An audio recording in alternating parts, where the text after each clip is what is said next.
nuevamente.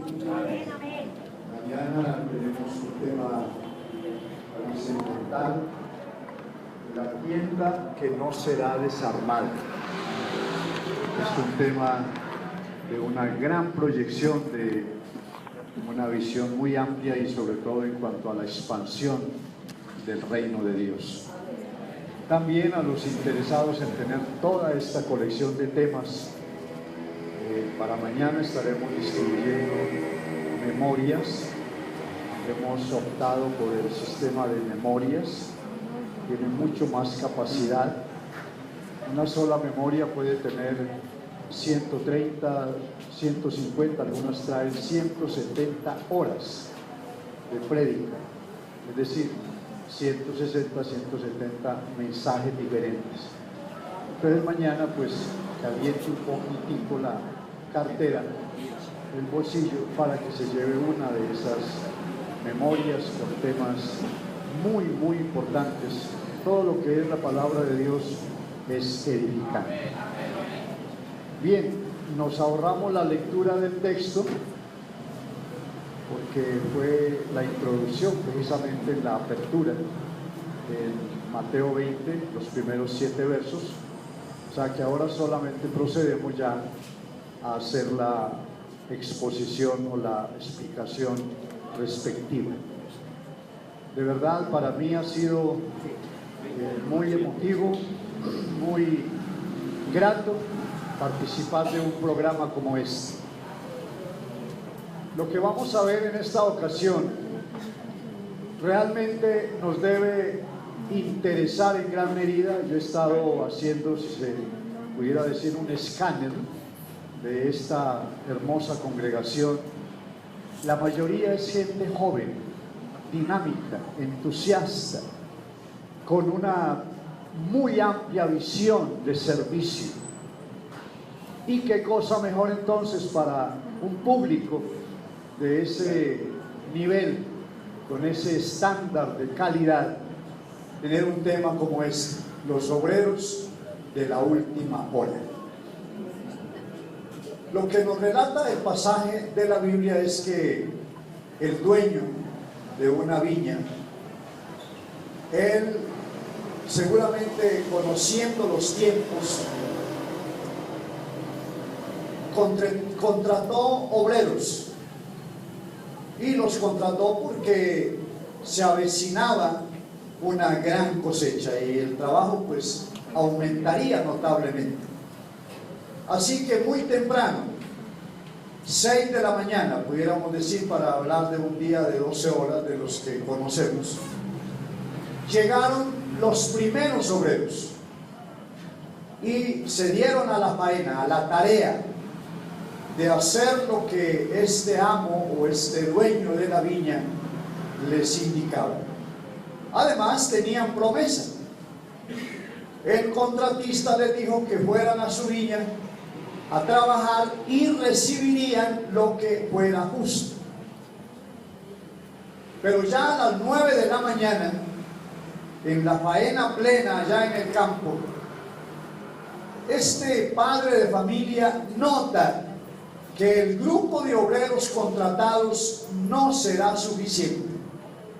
Así que se da la tarea de traer a otros más. Pero a las 12 del día y a las 3 de la tarde hace igualmente y se da la tarea de ir a traer más obreros. Hasta ahí tenemos 4 grupos: a las 6 de la mañana, a las 9, a las 12 y a las 3 de la tarde. Pero algo inaudito sucede, algo que uno que conoce el campo, las labores que allí se realizan, pues de pronto no alcanza a entender. A las 5 de la tarde, casi cuando ya el sol comienza a inclinarse y a ocultarse en el horizonte, este hombre sabio se va a la plaza y allí en la plaza encuentra obreros. Allí hay personas vigorosas, personas con buena salud, pero han estado todo el día desocupados. Es más, la pregunta es directa: ¿por qué estáis aquí todo el día desocupados? Ellos responden: bueno, porque nadie nos ha contratado. Muy bien, entonces, venid también vosotros a la viña y recibiréis lo que sea justo. Tenemos entonces 5 divisiones en este día que, como les propongo, para entenderlo con toda facilidad, sería un día laboral de 12 horas. Pero ocurre que la Biblia está cargada de figuras, símbolos, y no todo lo podemos interpretar de esa manera literal y pensar que se refiere solo a 12 horas y que allí terminó la faena y no hay un significado mayor. Las parábolas, la mayoría hablan del reino, y esta es una de ellas. El reino de los cielos es semejante. El reino de los cielos no se limita a días, a meses o años como los que nosotros conocemos. El reino de Dios se desarrolla en horas, días, meses y años dispensacionales. Y esto entonces nos da otro enfoque, y es precisamente el que necesitamos conocer en esta ocasión. El dueño de la viña, indudablemente, y lo vimos ya con mucha claridad anoche, es el Señor Jesucristo. Él es el Rey de los Reyes, el Señor de los Señores. Él es el que está extendiendo su reino, reino de luz, reino de libertad, reino de amor, reino de santidad, reino de alegría, de gozo. Por eso los que estamos en el reino de Dios vivimos felices, estamos pletóricos de alegría, aplaudimos, exaltamos, glorificamos el nombre del Señor. Así que si el dueño de la viña es el rey, el día a que se refiere este pasaje es un día dispensacional, y estamos hablando del día de la gracia, que comenzó con la resurrección del Señor Jesús y terminará cuando Él levante a su iglesia. No sé cuántos esperan el arrebatamiento de la iglesia.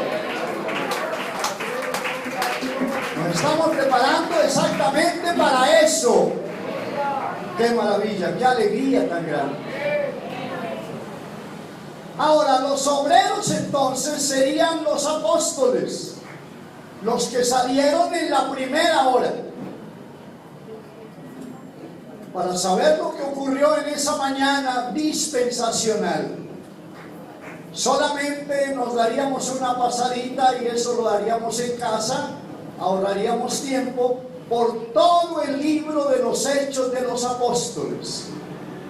Ese libro de apenas 28 capítulos nos explica qué ocurrió en esa primera etapa, cuando se estableció el reino de Dios, cuando se estableció la iglesia, y desde luego cómo se desarrolló, cómo se extendió poderosamente esa palabra desde Jerusalén, Judea, Samaria y hasta lo último de la tierra. Bueno, pero hagamos un break para ilustrar a quienes de pronto no están familiarizados con el tema de dispensaciones. Todo el trabajo, todo el programa de Dios se divide en 7 etapas. La primera dispensación se llama inocencia, cuando Adán y Eva están disfrutando de ese hermoso paraíso y en plena comunión con Dios. La segunda se llama conciencia, Una vez expulsados, ellos saben qué es bueno, qué es malo. Dispensación es una etapa de tiempo no limitada a tantos años exclusivamente, una etapa de tiempo en la cual el Señor dispensa. Eso es lo que significa dispensación. Algo que dispensa. Sabemos que el Señor es el dispensador de la gracia. Creo que todos conocemos un dispensador. Restaurantes, cafeterías, hay un aparatico, uno acerca el vaso, hunde una pequeña palanquita y sale el chorro de café, gaseosa, el refresco, lo que quiera. Mientras mantenga apretadita la palanquita esta, está dispensando, está trayendo.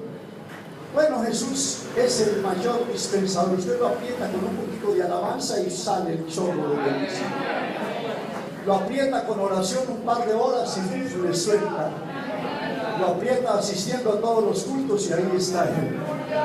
Lo aprieta con fidelidad, con obediencia, y él dispensa y dispensa y dispensa. ¿A cuántos el Señor le da chorro de bendición todos los días? Pues se merece un chorro de aplausos también. Ese nombre admirable.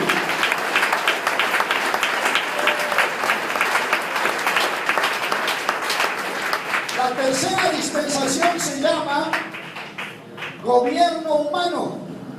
Cuando el hombre hace lo que quiere y hasta se le da por hacer una torre y cree que va a llegar al cielo con esa construcción. La cuarta se llama la promesa. Cuando Dios habla a Abraham, le dice que de él vendrá una descendencia como las estrellas del cielo, como la arena del mar. La quinta se llama la ley, que va desde el monte Sinaí hasta el monte Calvario, todo lo relacionado con la ley, y termina con esa obra de redención en la cruz. Y la sexta, de la que vamos a hablar ahorita, se llama la gracia. Inicia con la resurrección de Cristo y estamos viviendo en ella, y valga anotar, estamos en pleno atardecer. La séptima se llama la dispensación del reino, que serán 1000 años de paraíso aquí en la tierra. Será restaurado todo lo que se creó inicialmente. No habrá smog, no habrá problemas de contaminación de ríos ni mares. Los niños jugarán con las víboras. Por favor, no lo hagan todavía, eso hay que esperar al milenio. El reino de Dios, y ahí estaremos usted y yo reinando con el Señor. Y entonces alguien me preguntó, porque así sucede, hermano, y allá vamos a comer. Comen aquí como 50, 80 años y quieren ir al milenio a seguir comiendo. Bueno, si nos sirven algo, seguro que le hacemos, no hay problema. Los ángeles se presentaron algunas veces y le dieron comida y no la rechazaron.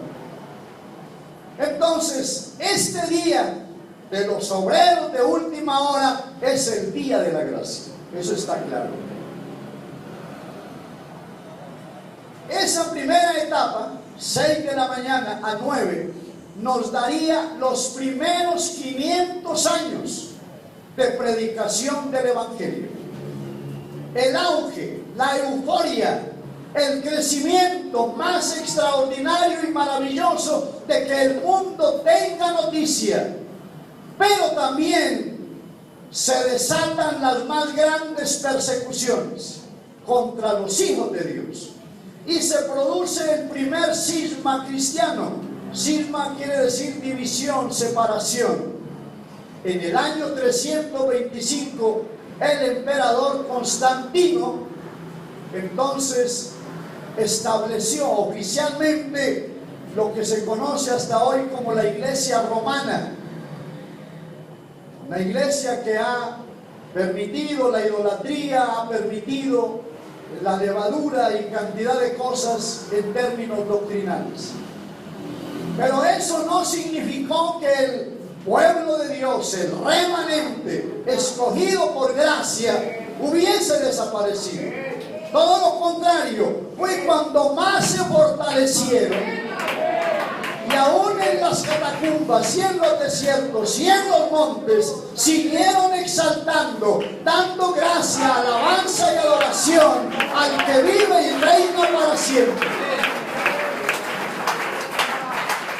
Miles fueron sacrificados en el Coliseo romano. Miles murieron en el aceite hirviendo. Miles fueron muertos en las mazmorras.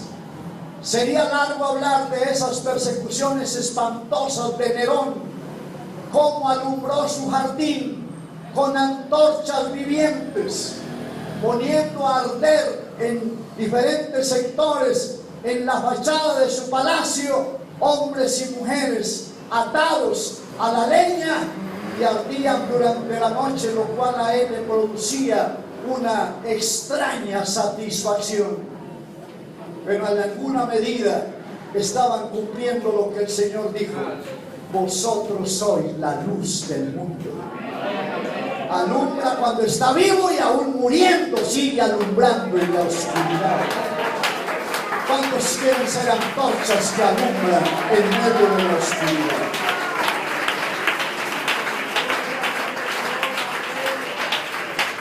Pero viene la segunda etapa. 9 a 12 del día. Nos daría del año 500 al siglo X, es decir, la plena etapa del oscurantismo. Ya se había establecido el pontificado romano. Se había prohibido la lectura de la Biblia.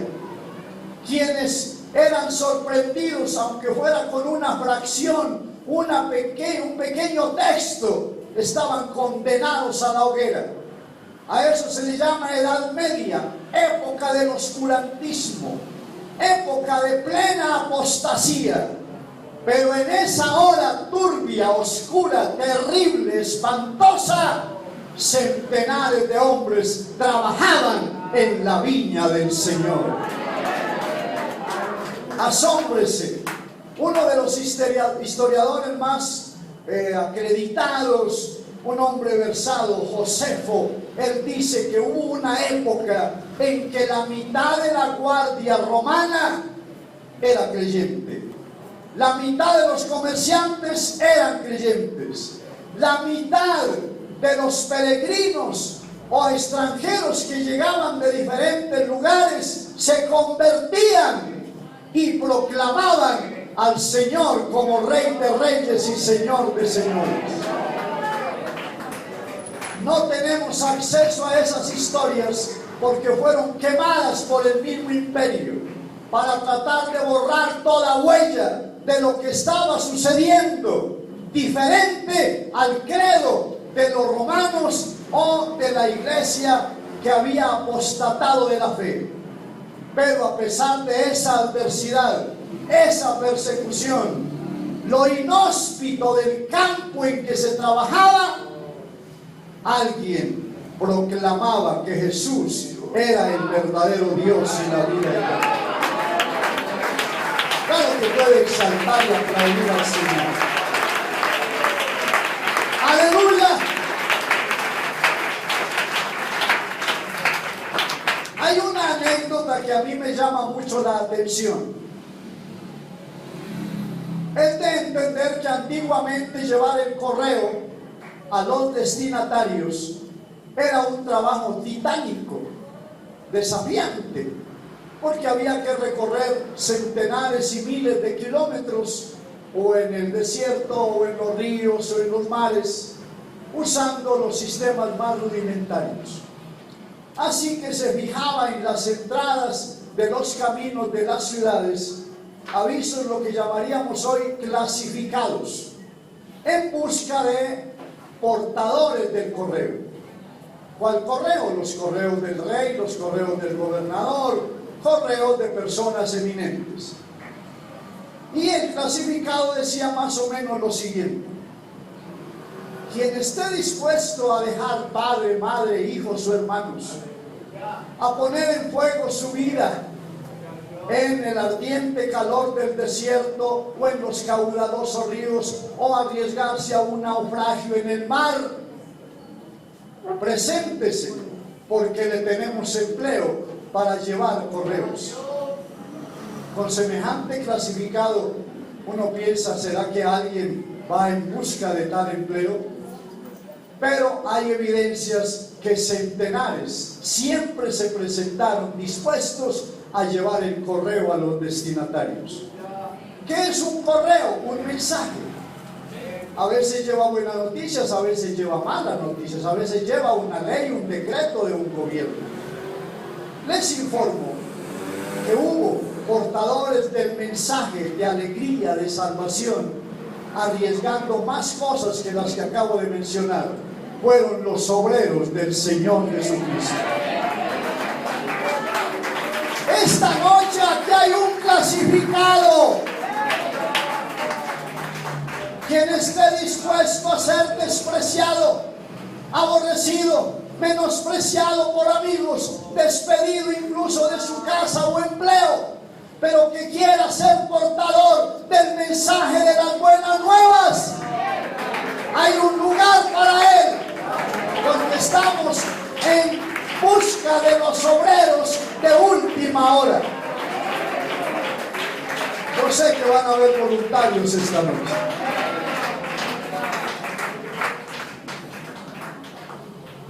Del siglo X al siglo XV, entonces nos daría exactamente de 12 a 3 de la tarde, dividiendo el día dispensacional.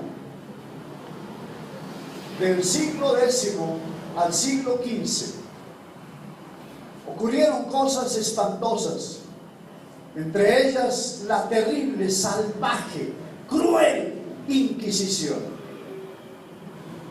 Así que hablar de el potro salvaje o el potro de hierro, hablar de las herramientas con que torturaban a los creyentes para que dimitieran o negaran la fe, es realmente horroroso. Esto no lo estoy inventando, usted puede consultarlo en libros. Ahora tenemos el flujo enorme de información en internet. Usted simplemente busque y investigue qué fue la Inquisición. Espantosa.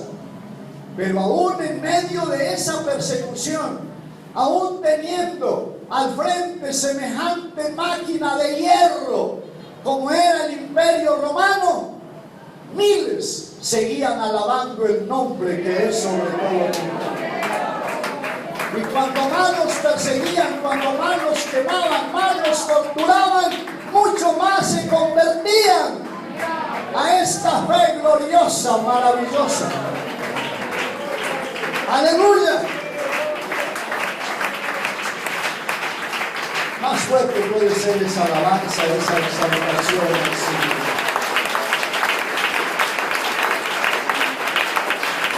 ¡Qué glorioso!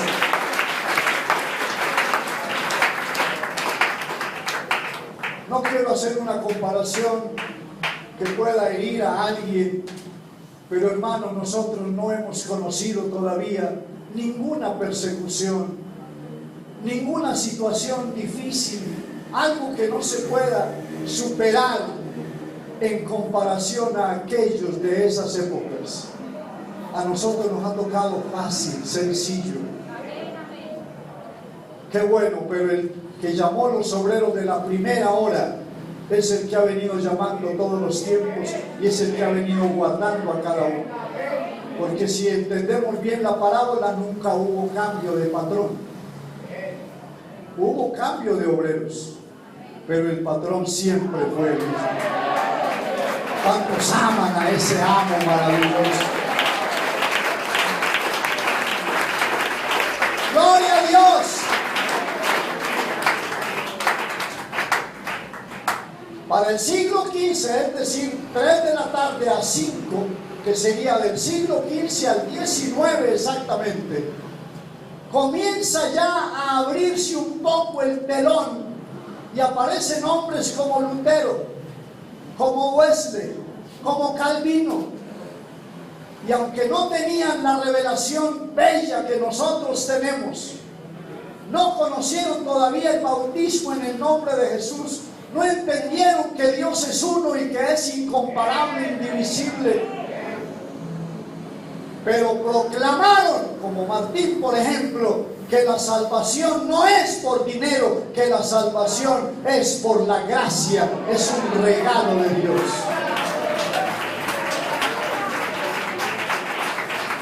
Ahora, no es cierto que el cristianismo nació en el siglo XV con Lutero. Es una mala broma, es un mal chiste. El cristianismo nació en Jerusalén hace 2000 años. Y la cuna donde nació el cristianismo es la tumba vacía del Señor Jesús. ¿Cuántos creen que Él vive? ¡Aleluya!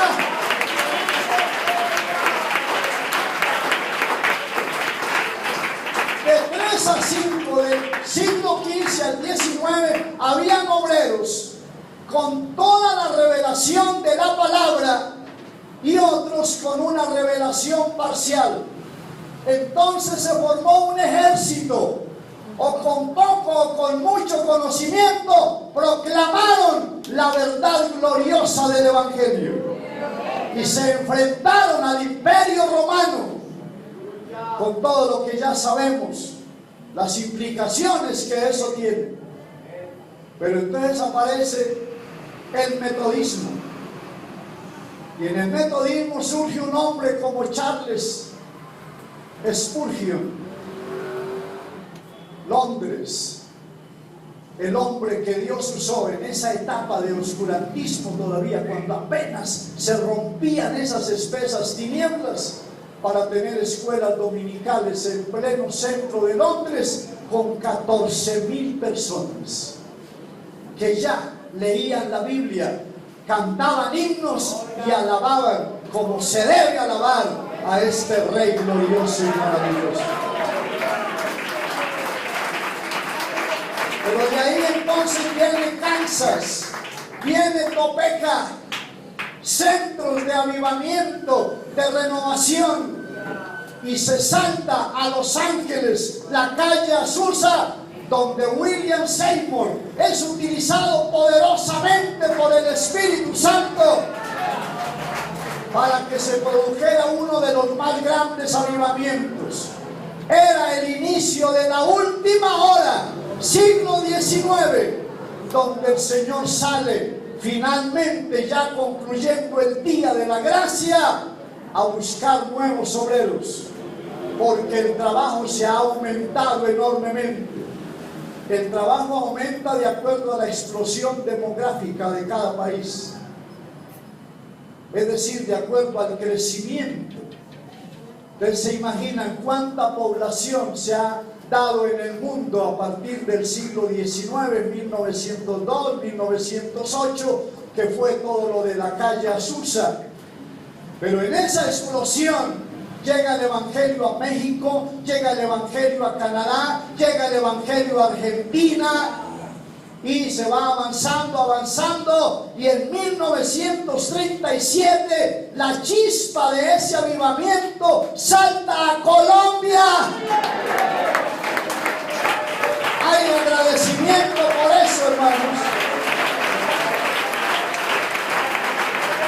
¡Aleluya!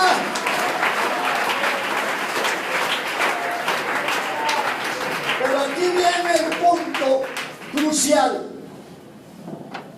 Si a partir de ese tiempo ya era la hora 11 en términos dispensacionales, yo pudiera preguntar entonces cuánto falta para terminarse esa última hora, si estamos en el año 2017, siglo XXI. Estamos apenas a unos pasos, si se pudiera medir en términos métricos. Estamos a unos segundos y se pudiera medir en términos de tiempo. Pero ¿por qué todavía no se termina esa última hora? Porque estamos en el alargue de la gracia. Con amor eterno te he amado, por lo tanto te prolongué mi misericordia. Al nombre del Señor sea la gloria.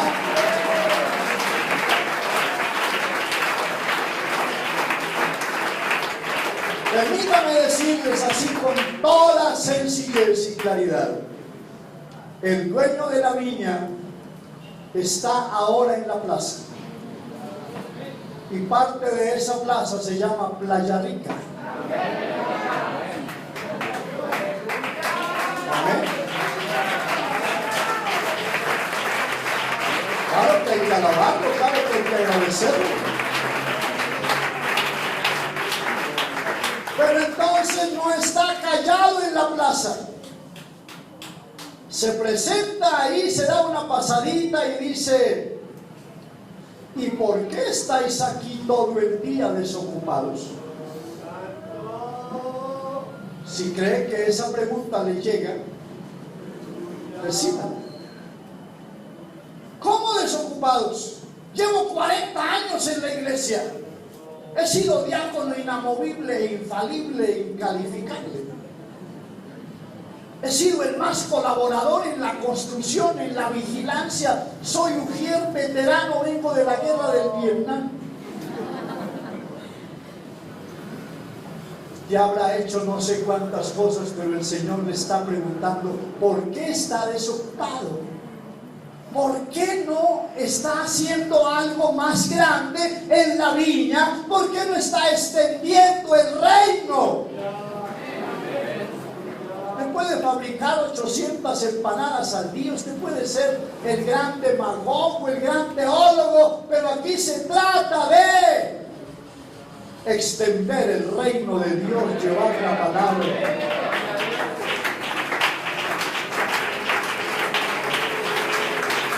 Alabado el nombre de Jesús.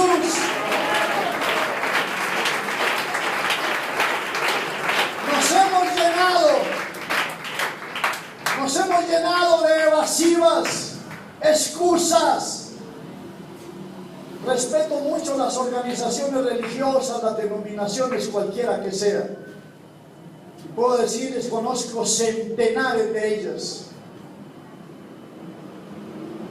Pero no estoy de acuerdo que se quiera cambiar el rol bíblico cuando la Biblia dice: la mies es mucha y los obreros pocos. Eso es indiscutible, pero ahora se ha cambiado en muchos casos. Ahora pareciera que la Biblia no dice eso. Parece que el texto, la versión ahora denominacional, organizacional, la mies es poca y los obreros muchos. No hay lugar para que usted venga a la obra. Hay que hacerle primero exámenes médicos. Hay que saber su estatus académico.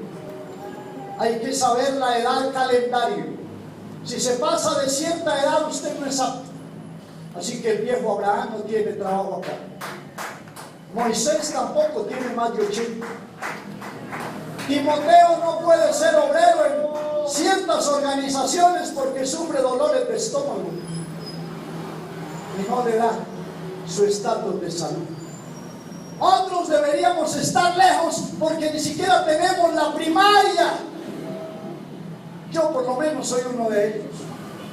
Hice solo un año de primaria. O sea que el estatus académico me manda a la calle.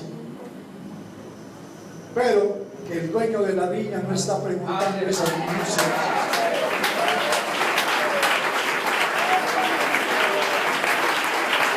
No está preguntando minucias. ¿Qué tal que se presenta el dueño de la viña en la plaza? Jovencito, usted, el morenito, acérquese. Cuénteme usted qué grado académico tiene. Ya ve usted el panzoncito. Cuénteme usted cuántos años tiene. No, él está diciendo, está haciendo una pregunta directa. ¿Qué hacéis aquí todo el día desocupados? ¿Por qué? Porque aunque venga enfermo, si fuera el caso, aunque no tenga el grado académico, aunque tiene una edad un poco mayor de la que se esperaría, pero es que el que va a darle las herramientas, los dones, los ministerios, es el Rey de Reyes, es el Señor de los Señores.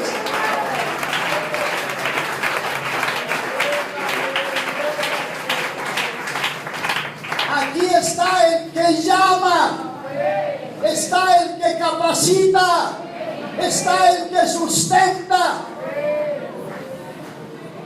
Así que usted no tenga temor ahora que vamos a hacer la invitación. Pero vamos a utilizar una metáfora. Resulta que por alguna razón de la vida me busco aquí como 4 o 5 socios, veo algunos con buen perfil. Le digo, hermano, ¿sabe qué? Tengo un dinerito ahorrado, me imagino que ustedes igual.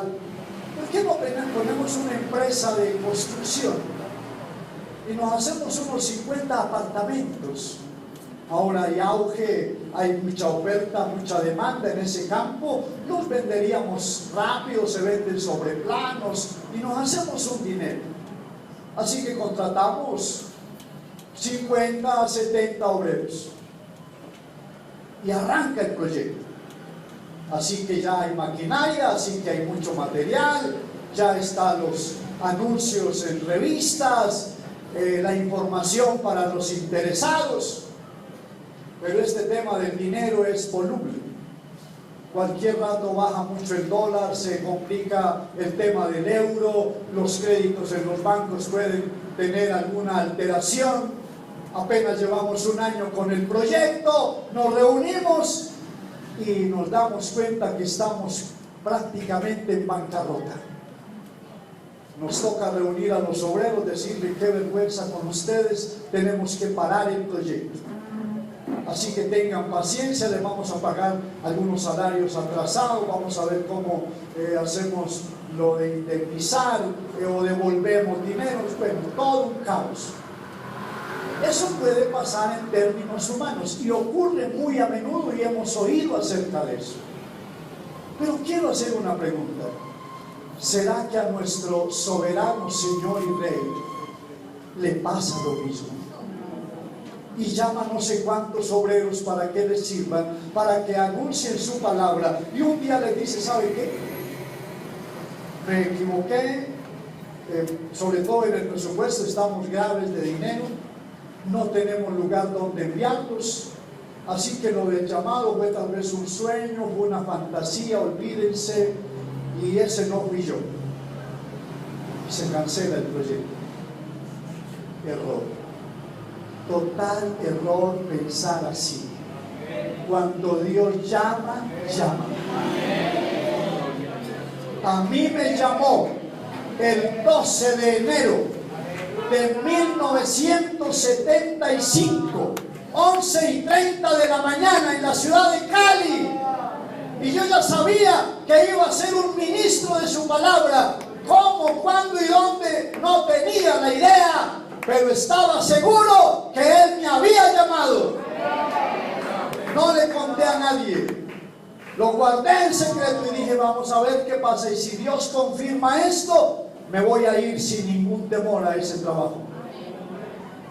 Enero. Y se fue hasta agosto. El 8 de agosto a mi casa llegó, así en carne y hueso, llegaron el hermano Eliseo Duarte y el hermano Mario Cadavida, una finca allá en La Unión, acá al oriente. Me dijeron, hermano, hemos pensado en usted. Usted debe ir a la obra y debe salir el próximo lunes. Va para Abejorral, al oriente de Antioquia. Esa fue la confirmación. Hablé con mi papá, mi mamá, mi familia. Envolví pocas cosas en una caja de cartón. Y el día lunes, 6 de la mañana, estaba marchando para el campo que el Señor me había mostrado.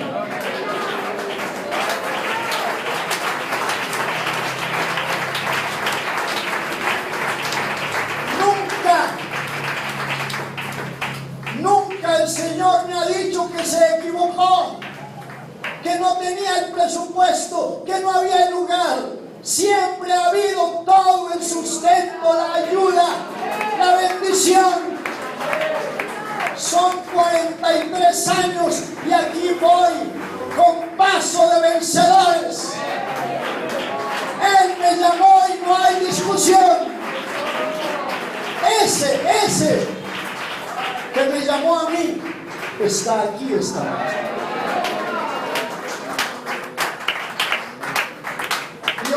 tuve el privilegio de ir a posesionar al hermano Javier Rubio, alguien que ustedes conocen. Parece que no tanto. Estaba de novio con una linda chica de la congregación en Castilla, Patricia. Y ella, como lo amaba, dijo: no, yo me cuelo, yo me voy a esa posesión. Pues aún sin casarse todavía, pero se veía la cara de pastel que tenían los dos. A los dos los posesioné para que se encargaran de la obra en Betulia. ¿Acaso Dios se equivocó con eso? Ahí están, y como Dios los usa y Dios los bendice. Al nombre de Jesús sea la gloria. ¿Cómo es que hay una fila de obreros esperando un turno?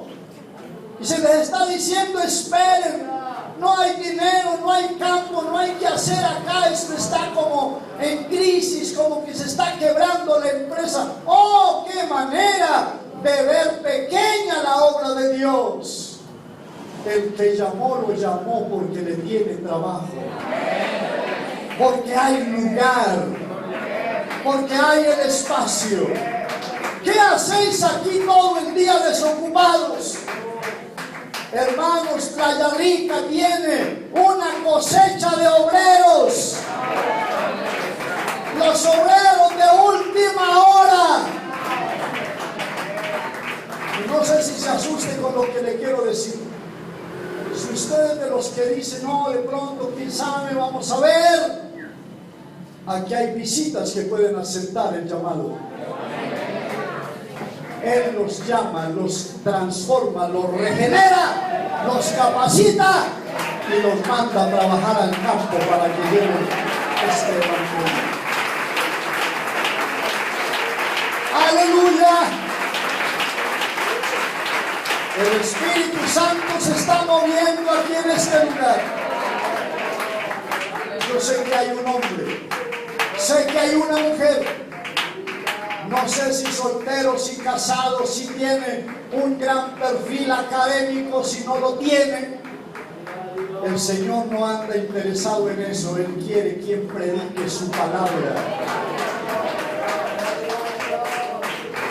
No sé cuál será el primero que quiere participar en este trabajo en la última hora del día de la gracia.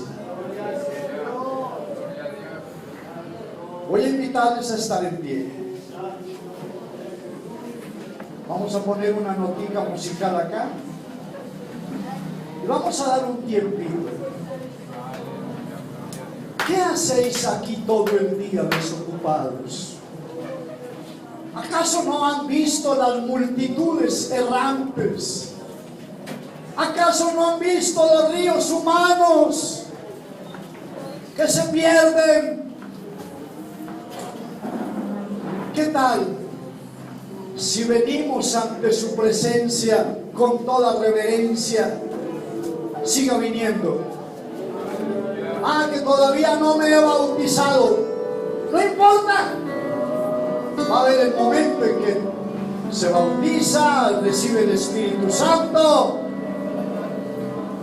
Hay espacio todavía. ¿Qué hacéis aquí todo el día desocupados? Los obreros de la última hora, quiero verlos, dice el Señor. Quiero recibirlos en mi viña. Hay trabajo todavía para ustedes. Y no se preocupen, recibirán lo que sea justo. Hable con el Señor. Hágalo en sus propias palabras. Heme aquí, Señor. Envíame a mí. Soberano Jesús, ¿cómo no exaltar tu nombre glorioso? ¿Cómo no agradecerte a ti tanto amor, tanta grandeza? Oh Padre, gracias por llamar todavía a hombres y mujeres para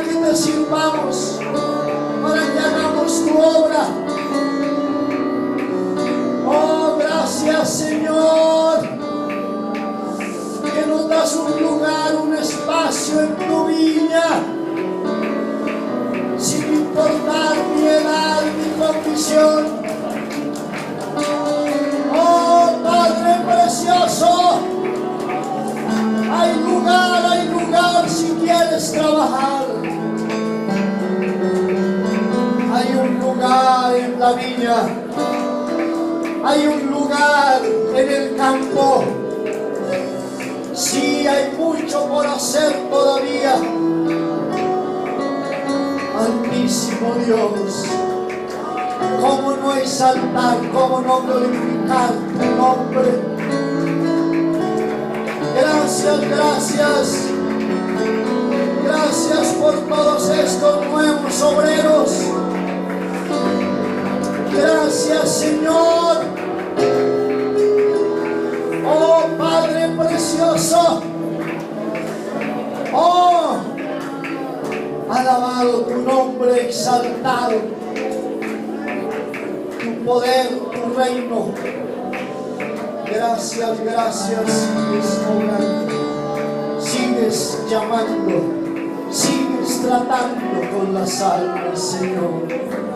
Sigues haciendo una obra majestuosa. Aleluya. Gracias por visitar este lugar para llamar obreros, para invitar a trabajar en tu viña maravillosa. Padre, te alabo, te exalto, te glorifico, Señor.